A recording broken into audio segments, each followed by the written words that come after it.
मेरा जो आज का टॉपिक है वो मैं सलीब पर खुदावंद यीशु मसीह का दूसरा करूँगी। मेरे साथ निकालिए लूका रसूल की मार्फत लिखी हुई अंजील उसका 23 बाब उसकी 43 आयत। लूका रसूल की मार्फत लिखी हुई अंजील उसका 23 बाब उसकी 43 आयत। खुदावंद के पाकलाम में यूँ लिखा है, उसने उससे कहा कि मैं तुझसे सच कहता हूँ कि तू आज ही फिरदौस में होगा। खुदावंद यीशु मसीह ने ये बात उन करोड़ डाकुओं में से जो उसके इर्द गिर्द मसरूफ किए गए थे एक से कही थी कि तू आज ही मेरे साथ फिरदौस में होगा। मेरे कुछ सवाल को जरा गौर से सुनिएगा। पहला मेरा सवाल है कि खुदावंद यीशु मसीह को दो डाकुओं के दरमियान क्यों मसरूफ किया गया? क्या किसी को पता है कि खुदावंद यीशु मसीह को दो डाकुओं के दरमियान क्यों मसरूफ किया गया? दूसरा सवाल है कि इन दोनों में से एक ने नजात कैसे पाई? तीसरा सवाल है कि क्या दोनों डाकू यीशु मसीह पर लानतान कर रहे थे? और चौथा सवाल है कि तू आज ही मेरे साथ फिरदौस में होगा, इसका क्या मतलब है? ये कलमा नजात का कलमा है, ये खुदावंद यीशु मसीह के मुंह से निकला हुआ दूसरा कलमा है। आइए इस बात पर गौर करते हैं कि खुदावंद यीशु मसीह को दो डाकुओं के दरमियान क्यों मसरूफ किया गया? यीशु मसीह के इस दुनिया में आने से कबल 700 साल पहले ही एक पेशन गोई की गई थी जो जसाया 53 बाब और उसकी 12वीं आयत में लिखा था कि वो कलाकारों के दरमियान पे शुमार किया गया था। क्या इतना काफी नहीं था कि उसने इंसानी शक्ल इख्तियार कर ली? क्या इतना काफी नहीं था कि वो इस दुनिया में आया? क्या इतना काफी नहीं था कि उसने सलीबी मौत करी? फिर भी उसको दो डाकुओं के दरमियान मसरूफ किया गया। तो अगर जसाया 53 बाब उसकी 53 बाब उसकी 30वीं आयत में देखें तो वहाँ पे लिखा है कि वो आदमी हकीरों मरदूद और मर्दे कमनाक और नक्शा आशना था। लोग उससे गोया रूह पहुँचते और उसकी तकीर की गई और हमने उसकी उचित कदर ना जानी। मेरे अजीजों, ये बात पूरी हो सके इसलिए खुदावंद यीशु मसीह को दो डाकुओं के दरमियान मसलूब किया गया। लोगों ने इसको आम कहते से ज्यादा अहमियत नहीं दी थी, ना उसको बादशाह मानते थे, ना उसको मसीह जानते थे। दूसरा मेरा सवाल था कि इन दोनों में से एक ने नजात कैसे पाई? वजह डाकू की नजात है। यीशु मसीह के पास पूरी ताकत और पूरा इख्तियार था कि वो डाकू को नजात दे सके। वो कमजोर नहीं हुआ था। सलीब पर भी उसके पास पूरा इख्तियार था कि वो उसको नजात दे सके। आमतौर पर तो पतरस ने भी उसका इनकार कर दिया, शिगिर्द भी उसको छोड़कर भाग गए और उसको अदालतों में पेश किया गया। अदालतें भी उस पर कुछ साबित ना कर पाई, फिर भी उसको सलीब दिया गया। तो ये सारे हालात इतने मुश्किल थे, फिर भी खुदावंद यीशु मसीह ने उसको नजात दे दी। हालात जैसे भी हो, खुदा नजात देने की कुदरत रखता है। अगला मेरा सवाल है कि क्या दोनों डाकू यीशु मसीह पर लानतान कर रहे थे? आए इस बात पर गौर करते हैं। जी बिल्कुल। अगर मत्ती रसूल की मार्फत लिखी गई अंजील उसका 21 बाब उसकी 44 आयत में देखें तो उसमें लिखा है कि डाकू भी यीशु मसीह पर लानतान कर रहे थे। शुरू में दोनों डाकू उस पर लानतान कर रहे थे, खुदावंद पर अपनी आवाजें कस रहे थे, उस पर अपना गुस्सा निकाल रहे थे और दोनों को यकीन ना था कि खुदावंद यीशु मसीह हमें ही अपने आप को बचा सकता है, हमें ही अपने आप को नजात दे सकता है। तो ये बातें कह कह के वो यीशु के दुखों में और ज्यादा मजीद इजाफा कर रहे थे। तो अचानक क्या होता है कि एक डाकू जो है वो खामोश हो जाता है। अगर हम लूका रसूल की मार्फत लिखी गई अंजील में देखते हैं कि ये खामोशी क्या जाहिर करती है, तो ये खामोशी जाहिर करती है कि रूह कुद्दस उसकी जिंदगी में नजात का काम कर रहा था, रूह कुद्दस उसकी जिंदगी को तब्दील कर रहा था। ये खामोशी इस बात को जाहिर करती है। तो आइए देखते हैं कि रूह कुद्दस ने उसकी जिंदगी में क्या नजात का काम किया था। तो सबसे पहले डाकू जो है वो अपने साथी डाकू से कहता है कि क्या तो खुदा से नहीं डरता?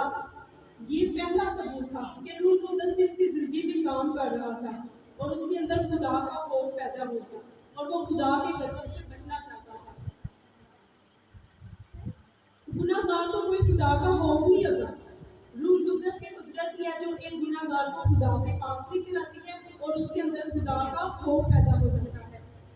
फिर अपने साथी डाकू से मुखातिब होता है तो कहता है कि हम तो अपने किए का बदला पा रहे हैं।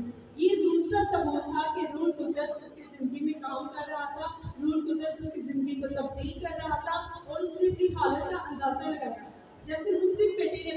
हालत का अंदाज़ा लगाया तो उसको पता चला कि मैं कितना गुनाहगार हूँ। आज जब हम भी अपनी हालत का अंदाज़ा लगाते हैं तो हमें पता चलता है कि हम कितने गुनाहगार हैं।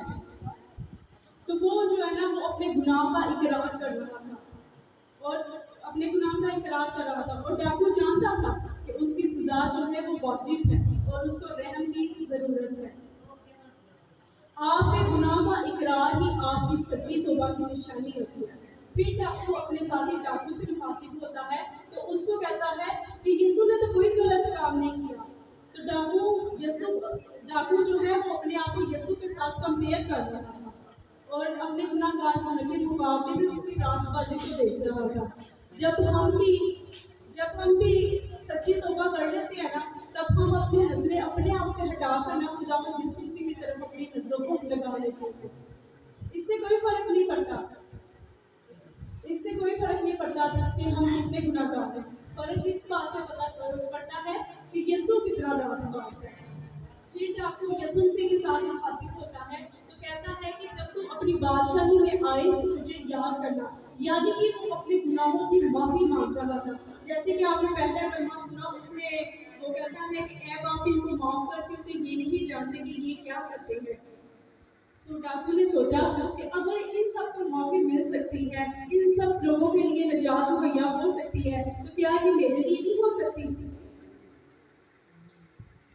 तो याद रखिए, आपकी जिंदगी में 10 काम जब करता है सबसे पहले आपकी जिंदगी में क्या होता है, होप पैदा होता है। खुदा आपकी जिंदगी में जब आपके अंदर होप पैदा होता है, फिर खुदा आपके ऊपर आपके गुनाहों को जाहिर करता है, फिर आपके अंदर गुनाहों की माफी के लिए उम्मीद जागती है, फिर आप खुदा के हजूर में आते हैं, खुदा से माफी मांगते हैं। तो निजात जो है वो खुदा यीशु मसीह पर ईमान रखने से मिलती है। डाकू ने यही नतीजा निकाला कि अगर निजात मिली है तो निजात से भी मिली है। अगर इन सब के लिए फजल मुहैया हो सकता है तो मुझ पर भी फजल हो सकता है। तो इस बात पर गौर करें कि डाकू ने कब निजात पाई। डाकू ने जब अपनी सारी कोशिशें कर करके अपनी रूह को खुदा के सुपुर्द किया, तब उसने निजात पाई और खुदा यीशु मसीह ने उसकी रूह को निजात दी। दूसरा डाकू जो था वो ना माफी मांग रहा था, ना उसको रास्तबाजी की तलाश थी, ना ही उसने अपने गुनाहों का इकरार किया। लेकिन ये डाकू बड़ा समझदार था, ये जानता था, ये समझता था कि यीशु की एक और बादशाही है और शरीर पर जो मौत है ये भी हकीकी है। सो जब उसने कहा कि तू मुझे अपनी बादशाह में याद करना, इसका मतलब है कि उस डाकू का ईमान था कि यीशु मसीह मुर्दों में से जी उठेगा और फिर अपनी बादशाही को कायम करेगा। और यीशु ने उसे जवाब दिया कि मैं तुझसे सच कहता हूँ। इसका मतलब है कि जो बात मैं कहने लगी हूँ वो है बहुत मुश्किल, लेकिन सच यही है कि तुम आज ही मेरे साथ फिर दोस्त नहीं होगा। यानी कि जब हम मरते हैं हम उसी टाइम यीशु मसीह के पास चले जाते हैं। दरमियान में कोई ऐसी जगह नहीं होती जो हमारा इंतजार कर रही हो। तो डाकू जो निजात पा चुका था, उसके पास कोई ऐसा हक नहीं था उसको हक के वो उसी दिन खुदावंद की बादशाही में चले। उसको कोई हक हासिल नहीं था, ना उसने कोई ऐसा काम किया था, बल्कि वो तो मरने के करीब था। निजात आपके रास्ता के कामों के सबब से नहीं मिलती, बल्कि खुदा पर ईमान रखने के वसीला से मिलती है। और यीशु ने उसको उसी दिन बादशाही में जगह दी थी। हम भी इस डाकू की तरह हैं। आज खुदा हमें भी निजात देना चाहता है और वो हमें इतनी जल्दी निजात देना चाहता है कि जैसे ही हम उसके पास आते हैं वो कहता है आज। सो खुदा आज हमें और आपको उसके तख्त के पास आने की तौफीक बख्शे। आमीन।